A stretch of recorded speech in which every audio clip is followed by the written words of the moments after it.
जी हाँ, खंडवा शहर की एकमात्र पेंट की दुकान जो है भारत सरकार द्वारा ISO प्रमाणित, जहां आप पाएंगे एशियन पेंट्स और ड्यूलेक्स पेंट्स की सारी रेंज और भारतीय रेलवे में लगने वाला एपॉक्सी पेंट्स। साथ ही हमारे यहाँ वाटरप्रूफिंग केमिकल की सारी रेंज उपलब्ध है और मकान में लगने वाले दीमक का काम भी किया जाता है। अधिक जानकारी के लिए संपर्क करें राजा पेंट्स, बॉम्बे बाजार, खंडवा। रुको भाई, बताइए आप लोग कहाँ, कौन से गांव से, आप क्या समस्या है?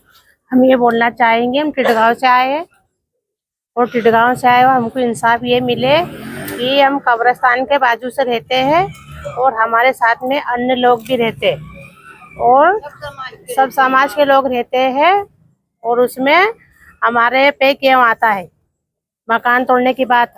और हम 10 पीढ़ियों से रह रहे और हमारे बाप दादा भी वहीं के हैं और हम भी, और ये लोग हमारे पे मुद्दा ये लेके आते हैं कि इनका मकान तोड़ो, इनको भगाओ। हमारे छोटे छोटे से हम इनमें ही मजदूरी करते हैं, इनके साथ में रहते हैं, इन्हीं के खेत में मजदूरी करते हैं। ये लोग हम पे इतना कितने लोग हैं, कितने मकान है वहाँ पर, कौन तोड़वा रहा मकान आपके? ये खुद ये साथी जात यानी सब आ गई उसमें, हमको छोड़ के, मुस्लिम को छोड़ के साथी जात हमारे पे ये वेद रख रही है कि इनके मकान तोड़ के इनको भगाया जाए। कितने लोगों के मकान है वहाँ पर? वहाँ पे कुल 40 मकान है। वो तो बोल रहा है आपने पैसे दिए 50,000 रुपए देके। हमने किसको पैसा दिया? हमने किसको पैसा दिया उसका प्रूफ हमको दे। अगर हम तो इतने गरीब लोग हैं, हम दिन भर मजदूरी करते हैं उन्हीं के साथ में और शाम में लाके हम खाते, और ये हमको बताए कि हमने किसको पैसा दिया है और कितना दिया है, वो बात का हमको सबूत देगी। और ये लोग झूठ बोल रहे हैं कि ये इन्होंने पैसा दिया है, ना हमने कोई को पैसा दिया है, ना हमने पैसे की बात करा तो अभी है। आप कहाँ आए हो, किससे मिले हो? हम किसी से नहीं मिले हुए हैं, हम कलेक्टर ऑफिस आए, हमको वहाँ इंसाफ नहीं मिला। नहीं मिला हमको इंसाफ होना। हमको सरकार वो दे रही है, कुटिया दे रही है, तो हमको कुटिया दे सरकार, तो हम जाके रहे वहाँ और हमारी जगह तोड़े जाए तो हमको घर मकान मिले। कलेक्टर साहब ने क्या बोला आपको? हमको कलेक्टर साहब बोल रहे हैं कि ये अतिक्रमण आएगा और टूटेगा, तो उसके लिए हमको रहने की जगह भी, उसके लिए हमको जगह मिले और हम वहाँ रह सके, और हमारे बच्चों को लेके हम कहाँ जाएंगे? आपसे मांग करिए, हाँ, आपसे मांग करिए मकान देने के लिए। घर बने में हम तोड़ के कहाँ जाएंगे? हम यहाँ इंसाफ मांगने आए, हमको इंसाफ नहीं मिला। ठीक है, नाम बता दो। आवाज रुबीना। मिले हमारे, वो बन गए हमारे मकान, हमने कैसे बनाए? आप बताओ कौन से गांव से, क्या समस्या? हम टिटगांव गांव से हैं और इन लोगों का क्या कहना है कि 50,000 रुपए दिए हमने हमारा ना घर तोड़वाने के लिए। अगर हम गरीब इंसान है, अगर हमारे पास पैसा रहता तो हम दूसरी जगह अभी तक प्लाट की इंतजाम नहीं कर सकते थे। ये हर घड़ी की समस्या, हर वक्त बस हमको टारगेट बनाया जाता और किया जाता है कि सिर्फ तुम्हारे मकान टूटेंगे। तो वहाँ तो सैकड़ों आधा गाँव आबादी में है, उन पे ऑब्जेक्शन क्यों नहीं लिया जा रहा? हमारे पे ऑब्जेक्शन क्यों लिया जाता? हमारे छोटे छोटे बच्चे, कौन आपके मकान तोड़वा रहा है? अन्य समुदाय। तो आप अपने अवैध तरीके से बनाए? अगर हम अवैध तरीके से रह रहे तो हमको ये कुटिया क्यों मिली गई? ये सरकार ने दी है हमको, सरपंच द्वारा हमको मिली गई है, सरपंच ने दिलाया हमको ये कुटिया, हमको उनके सपोर्ट से मिली। तो फिर हमको ये, खुद ही आए थे ना कल, वो खुद ही बोल रहे थे तो सरपंच ने तो हमको कुटिया दिलाई है। क्यों दी फिर अवैध जगह? ये आज भी हमारी किस्तें डलने वाली, किस्तें आ रही है, फिर हमको कुटिया क्यों दिले? हमने 1,000 रुपए जुर्माना भरा है, वहाँ पे जुर्माने की रसीद भी है, हमारे से क्यों लिया गया पैसा?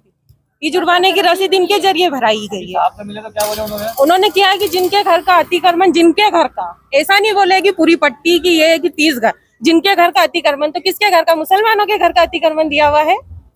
किसके घर का अतिक्रमण दिया हुआ?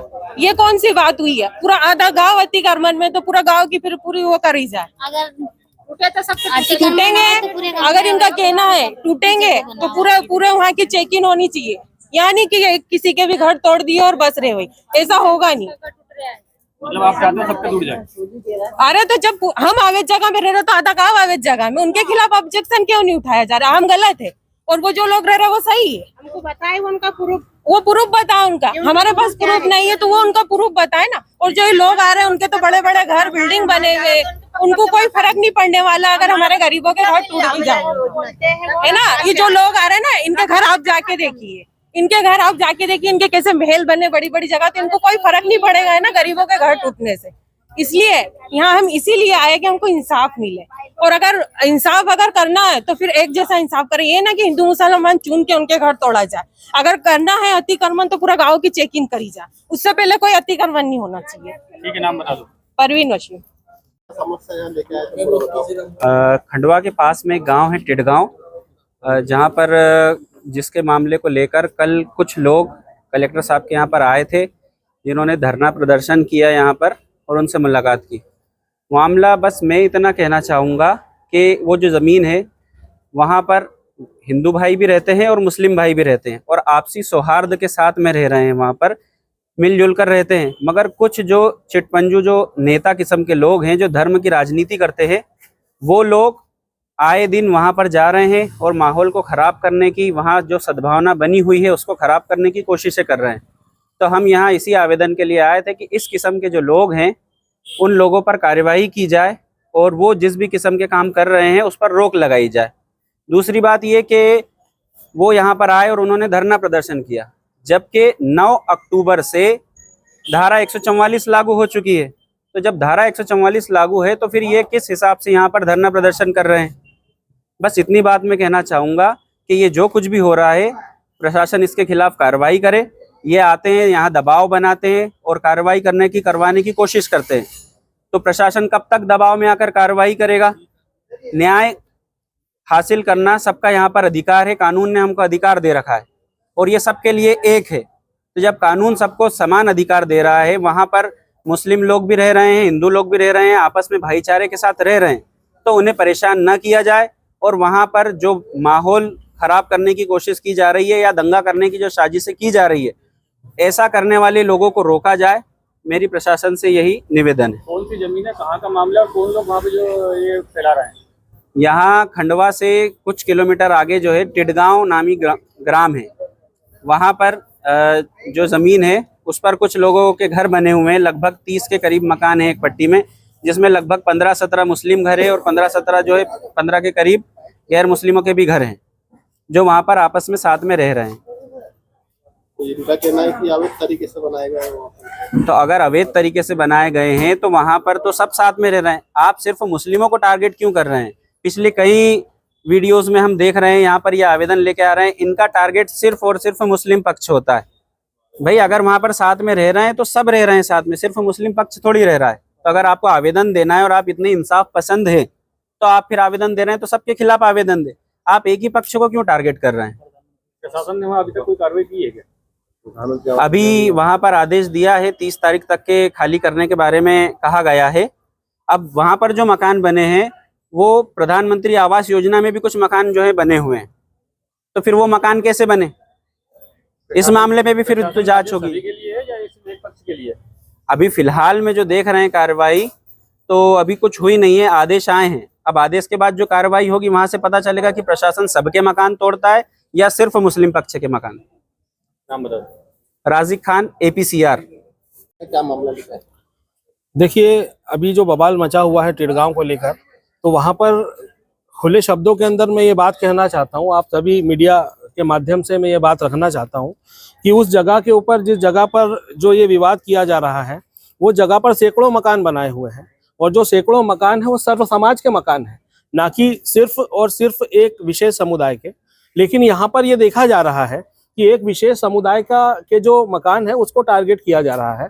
और दूसरी मैं ये बात कहना चाहता हूँ कि जो लोग जो नफरती हवाओं को फैलाने का जो लोग काम कर रहे हैं, जैसे कि एक लफ्ज़, एक वर्ड है जो कि अरेबिक है, जिसको जिहाद कहा जाता है।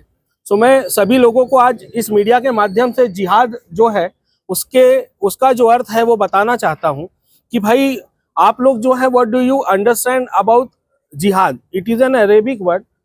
इसका जो हिंदी में इसका जो मीनिंग निकल कर आता है वो परिश्रम आता है, उर्दू में इसको जद्दोजहद कहा जाता है और जो है इंग्लिश में इसको स्ट्रगल कहा जाता है। जिहाद एक ऐसा नाम है, चाहे आप अपने परिवार को पालने पोसने के लिए या उनके लिए जो मेहनत मशक्कत जो जद्दोजहद करते हैं वो अफजलुल जिहाद की कैटेगरी के अंदर आता है। दूसरा, जो लोग नाम जिहाद जिहाद ये जिहाद वो जिहाद जमाने भर के जिहाद के जो नाम फैला रहे हैं और जो समाज को विशेष जो है बदनाम करने का काम कर रहे हैं, जैसे हम देख रहे हैं कि धार्मिक स्वतंत्रता अधिनियम सेक्शन 3/5 जो है 3/5 का गलत इस्तेमाल करते हुए कई लोगों पर अपराध पंजीबद्ध करवाना, लोगों के साथ में मॉब लिंचिंग करना और उनको जो है उन पर अपराध पंजीबद्ध करा के कार्रवाइयाँ करवाना। दूसरा जो है लैंड जिहाद, ये जिहाद, बहुत सारी चीज़ों को जो है जो नफरत के रूप में पेश किया जा रहा है। हमारा जो भारत है ये एक प्रेम और एक सर्व समाज जो है यहाँ पर बसता है और जो बहुल समाज के हमारे यहाँ पर लोग हैं वो हो या अल्पसंख्यक समाज के जो लोग हो, आज लंबे समय से एक दूसरे के साथ प्रेम से और बड़े ही शानदार तरीके के साथ में रह रहे हैं। लेकिन कुछ लोग जो ऐसी विचारधारा फैलाने का जो काम कर रहे हैं, ये मीडिया के माध्यम से मैं कहना चाहता हूँ कि ऐसे लोगों पर तत्कालीन कार्रवाई जो है होनी चाहिए। कौन लोग हैं और किसके खिलाफ ये सब कर रहे हैं? देखिए, मामला जो है जैसे कि टिडगांव का है और अन्य जगहों को भी लोगों ने चिन्हित किया है और जो लोग हैं वो आप सभी लोग भली भांति परिचित हैं, आप लोगों ने कवरेज दिया है कौन है क्या है।